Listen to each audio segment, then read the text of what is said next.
Hi everyone, I'm Candice Bergen and I'm coming to you from the House of Commons from my office here, the House Leader's office.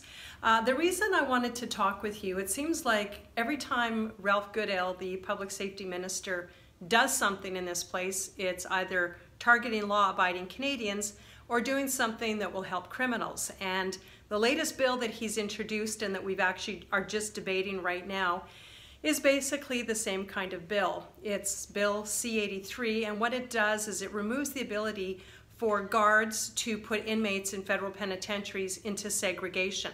Now, sometimes guards will have to put inmates into segregation because of the danger that they are to the general population. Sometimes it's because they've injured guards or they've hurt other inmates. Sometimes it's for their own protection. And I'm sure it'd be horrible to be in segregation. I'm sure it'd be horrible to be in a federal penitentiary. And I think that it is meant as a deterrent, and we want to have deterrence in place so that people will not commit crimes and will instead be contributors to our society. But that seems to be a bit of a, I guess, a novel idea to Liberals, because it seems like whenever they have a chance to do something to help victims of crime or to help people who have either been, or their families have been victims of crimes, the Liberals do the opposite. I mean, you will recall they are, and continue to give Chris Garnier, a convicted murderer, veterans benefits that should be going to veterans and their families. They are continuing to let Terry Lynn McClintock, who's the murderer of Tori Stafford, they're letting her continue to be at a healing lodge, saying they can't do anything about it. But lo and behold, they have now just introduced legislation so that the poor criminals who are in federal penitentiaries won't be put into segregation. Hard to know what they're thinking and why this is the way that they spend their legislative time and their priorities. I actually just met with members of the Correctional Services guards who are guards in federal penitentiaries. I met with a number of them recently. They knew this bill might be coming forward.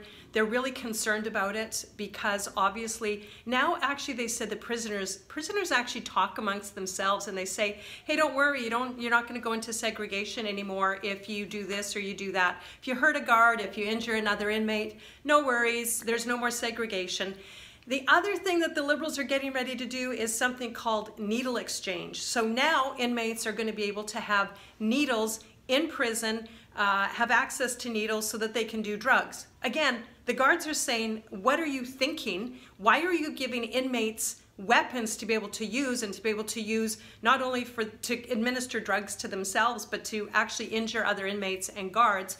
But it seems like the Liberals are saying, you know what, guards, you don't know what you're talking about. You're too hard on these criminals, on these convicts. And so the Liberals, who are always wanting to help convicts, will instead come in and pass this legislation. It's terrible. It's unbelievable to see what the government is doing and to be in a position where, because they have a majority, they can ram these kinds of pieces of legislation through. So we're absolutely voting against this. We're listening to correctional officers. We want to be there to support these men and women who are putting their lives on the line, who are walking into danger every day, working with convicts. And there are many convicts that I think are, there can be rehabilitation, and I think that certainly our prisons should be places where people with mental illnesses or addictions get treatment and get help, because they will be back in our society someday, and I believe that they should be helped.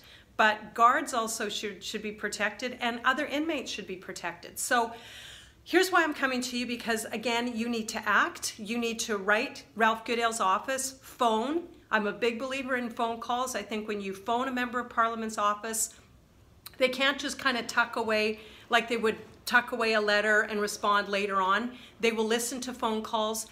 Let the Liberals know that Canadians, although we're compassionate, although we believe in giving people a second chance, although we want to help people who have committed crimes to be able to be rehabilitated and reintegrate back into society, yes, we all want that, we all believe in that, but what we don't want is convicted murderers and convicted criminals who are in jail to not have the punishment that they deserve, to be able to get veterans benefits. We don't want convicted child killers moved into healing lodges.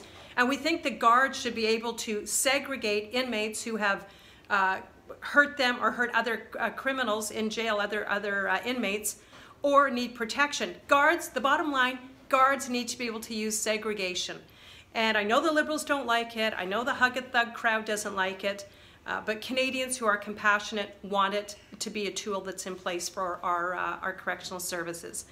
Could you please, I'm going to ask you if you would please call Ralph Goodale's office, tell him, or if you have a Liberal member of Parliament, tell them that you don't support this legislation. We're going to keep doing everything that we can here, and I ask that you do all that you can. Share this video so we can get the word out and get more people talking about this and contacting the Liberals. And boy, 2019 can't come fast enough. We've got a lot of stuff that we're going to have to reverse. We're up for the job, and thanks for all that you're doing.